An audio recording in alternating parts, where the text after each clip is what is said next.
Without further ado, Rosanna Pulido is well known by all of us. She's spoken here many times before and attended many of our meetings. Rosanna, you have the floor. Thank you. Thanks. And you know what, because of everything that happened today, you know, I think, truthfully, Dave is a patriot and a warrior, and he does the busy work that none of us see, and we need to give Dave a hand because of all his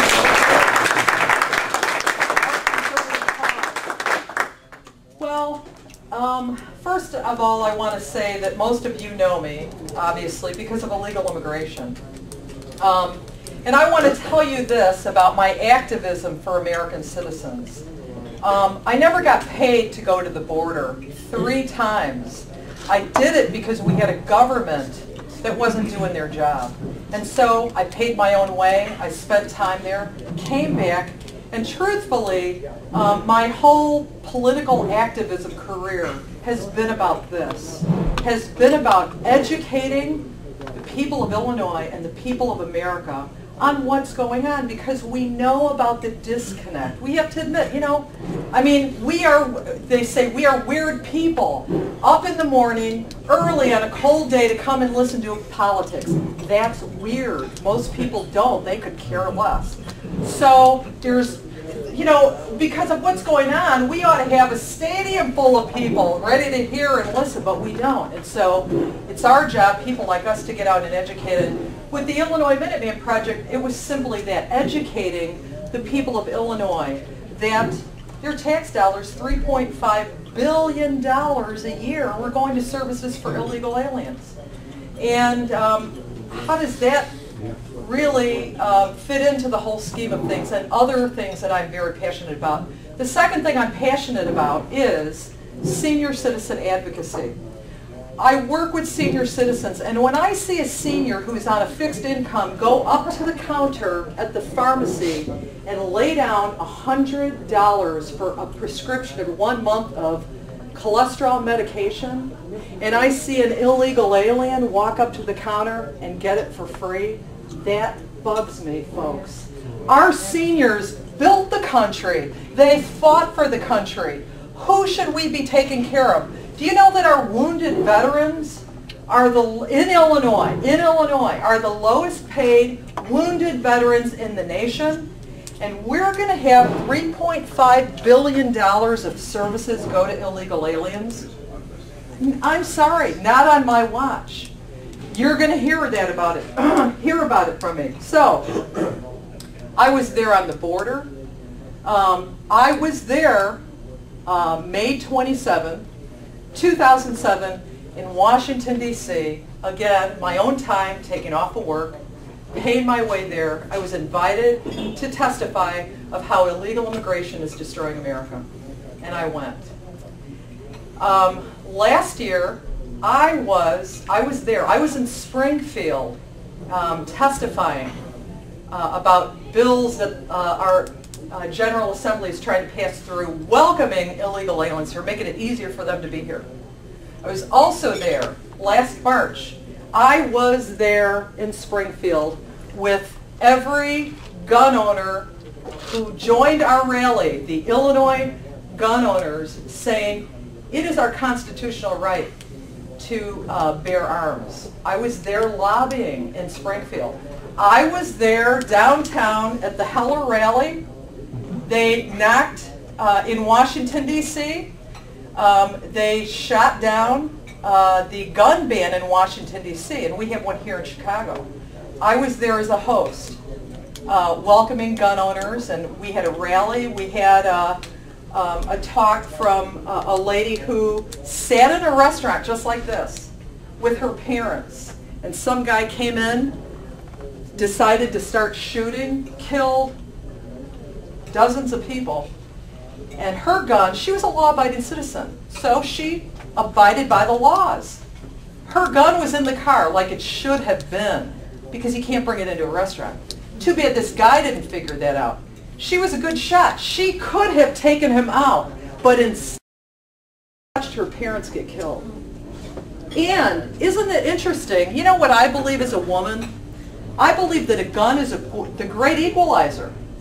And women all over the country get to conceal and carry. They get to protect themselves. With training, they have to be law-abiding citizens, no felony. With training, that's fabulous. That's common sense, folks. But in Illinois, women are discriminated against in Illinois. I cannot protect myself. So those are some of the things that I've been active on. When I go down to Springfield, I take off of work. I do it on my own time. I speak out for American citizens. Now I want to tell you that I was born and raised in the Illinois 5th Congressional District. Paid the high taxes there.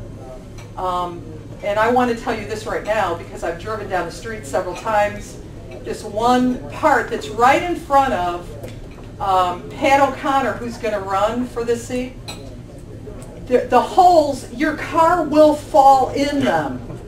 And he wants to run for congressman, and he can't even fix the streets that his office is located. There's something wrong with that, folks, you know. So those are the things I've done. You know, as far as Congress goes right now, what really grieves me is that 2 million Americans have already been laid off from their jobs. And Congress decides that they're going to give themselves a $4,000 pay raise just recently. Folks, the truth of the matter is that if you and I got a single-digit approval rating by our bosses, our butts would be out on that street.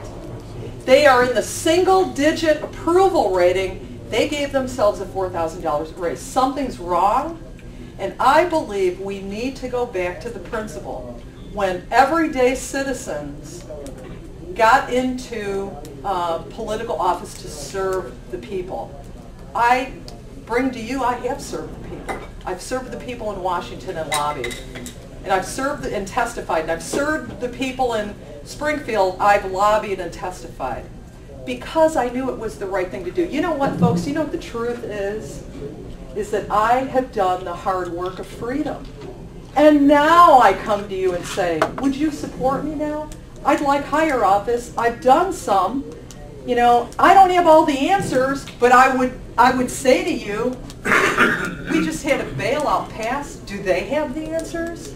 I don't think so. It's our money. I don't think so. And I just want to tell you a little bit about myself.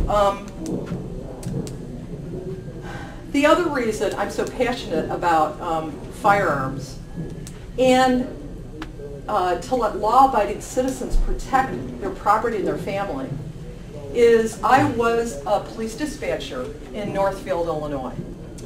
And we share the frequency with other northern suburbs. And I worked both nights.